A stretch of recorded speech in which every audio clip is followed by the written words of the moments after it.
اور سلامت تصور کرتا ہے، لیکن یہ بھی صحیح ہے کہ غور کرنے سے یہ بھی پتہ چلتا ہے کہ اس بگاڑ و انتشار کے اندر اطمینان کو ختم کر کے بے اطمینانی لانے کا سب سے بڑا دخل انسان کی زبان اور ہاتھ ہے۔ خود سرکار ذی وقار صلی اللہ علیہ وسلم فرماتے ہیں المسلم من سلم المسلمون من لسانه و یدیہ۔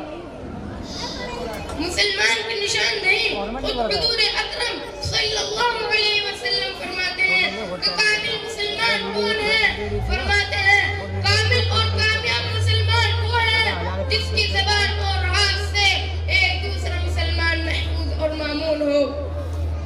اور آگے فرمایا کہ ایماندار کسے کہتے ہیں؟ ایماندار کسی انسانیت کو کہتے ہیں جس سے لوگ اپنی جان و مال کو محفوظ جانے۔ اور فرمایا آپ نے مسلمان کی علامت اور اس کی نشانی یہ بتلائی گئی ہے کہ مسلمان وہ ہے جس کی زبان اور ہاتھ سے ایک دوسرا مسلمان محفوظ رہے۔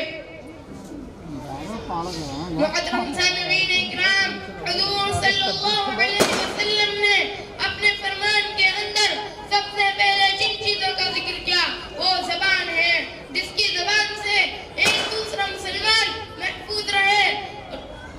ایک دوسرے کی زبان ہی کے ذریعے سے گالی گلوچ شروع ہو جاتی ہے، ایک دوسرے کے خلاف انسان انسانیت سے ہٹ کر لغویات میں مقروض ہو جاتا ہے۔